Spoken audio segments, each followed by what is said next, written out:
Hello, this is Adam Rayner for Talk Audio TV, triumphantly presenting the 10th of 10 single-DIN car radios for Fast Car Co UK. This is the Alpine iLX F905D, it's 900 quid.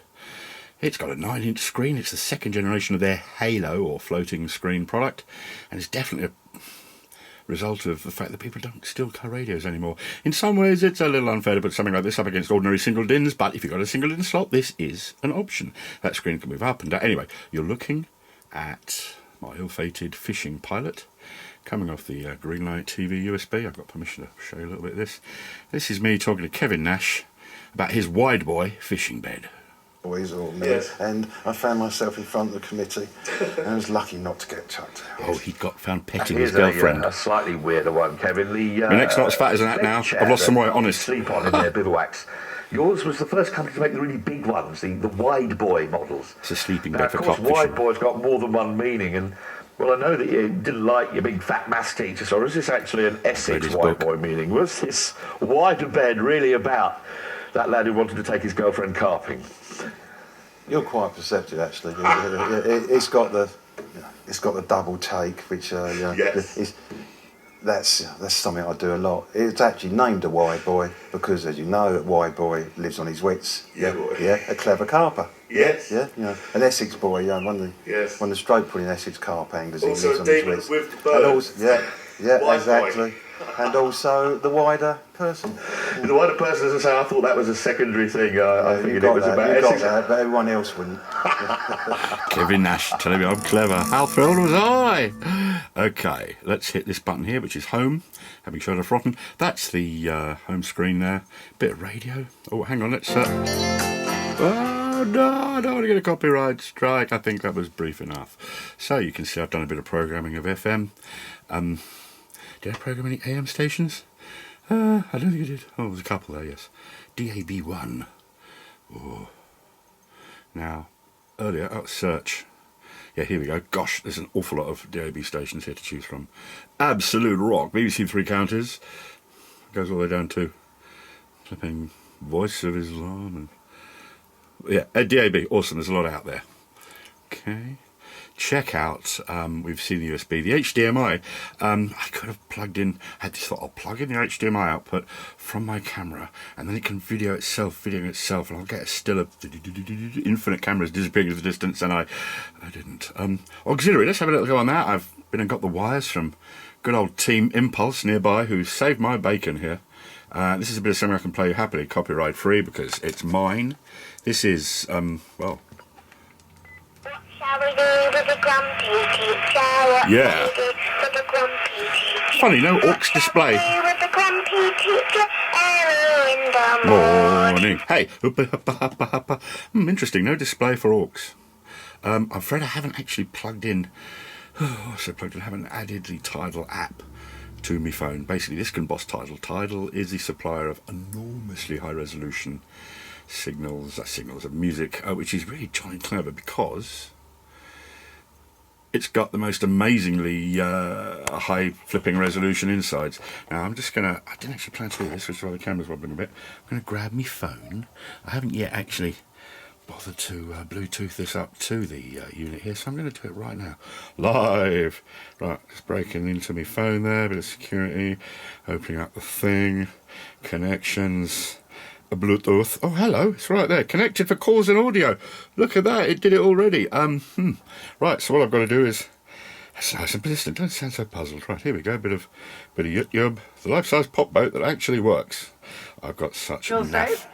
Weirdly, I do. Naff interests, look. This bloke made up one of the candle-powered pop boats, but rather somebody did, and he did a video, and they've lent it to him. But look, here we are, there's the title on the screen. Yeah, you can see it doesn't run terribly warm at all. There's a cooling fan on the back. Auxiliary, 2 USBs. The one thing which I thought was a little bit mean was that one of these USBs for charging. Basically, this gives you a really powerful USB socket in your vehicle if you've got no other provision and you want to charge stuff. Whereas this one is for data, but a much cheaper unit I've seen that charged and provided the ability to put signals up and down its USB, so it seems a bit mean at 900 quid. Check out these control facilities. So you hit this, and you've got the fader balance. EQ is really sophisticated. Oh, lots of settings as well as, okay, not the presets. Let's manual. You get advanced, basic. Under advanced,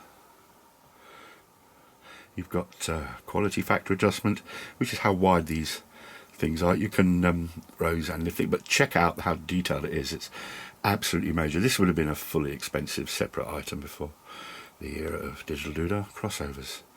Look at that. High pass and low pass. Oh, look.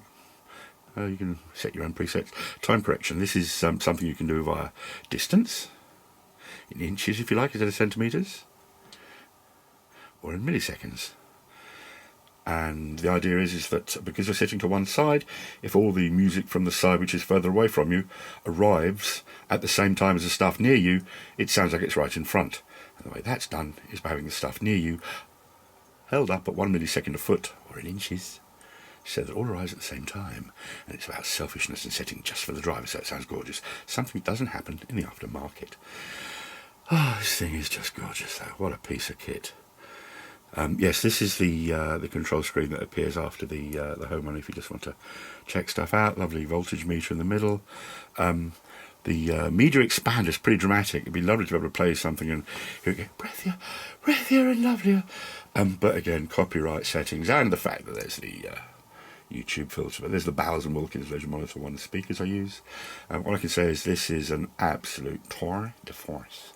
And of course Alpine, the OG brand of awesome car audio in terms of the high end. What can I say? It's beautiful. It's the best overall and best high end. I can tell you that the outputs from this are at 6 volts, which is beyond stonking. Adam Rayner, Talk Audio TV, signing out. La la la, play. Do do do, do do do do do. Can't resist it, sorry. Yeah, all right, mate. Yeah, very impressive. Pity nobody picked it up. Right, here we go. Oh, I'll tell you what, actually, before we finish, let's show you all the wires and cables on the back, because, oh my god, they're epic. Here is the back of the Alpine iLX F905. There's an awful lot of wires and cables sticking out. There's a little cooling fan down there. I thought I'd just actually regale you with a shot of all this stuff so you could see what was going on. Just to zoom in a little bit. Microphone input, it's on a cable. And that's where it plugs in. The microphone is rather nice one. I think it's the standard piece that everybody uses though. The mounting is a bit better. The RCA's front rear sub are on dangly cables as well. Drive recorder. I think that should be drive recorder, that should say. Connect to I/F. Rear camera, front camera, speed sensor. This can connect to your car's electronics, to there's a whole bunch of interface stuff. I'm going to have to do some more homework on it, but there are some interfaces for different motor cars. We have the GPS connection here. That's whoops, this cable here. Doopy doopy doop. What else? Oh yeah, the auxiliary is plugged in there. That would be the winding the bobbin up, and nursery rhymes and bits of me as well. We'll hear that in due course. And what else? Oh yes, the DAB aerial is this antenna wire. This one, yes, the skinnier one. So there's all sorts going on out the back here. There's a pack of 5 different bits and bobs. The one thing which I haven't actually shown you as we zoom in the back one here is, whoa, down in there is the HUDMI or HDMI sockets, and because that's not an automotive format, but it is the one for moving files around, and the likes of Alpine and I think one other that I've seen are using them on automotive, you do have to get an extra little ironmonger accessory, which is this little pack here, which is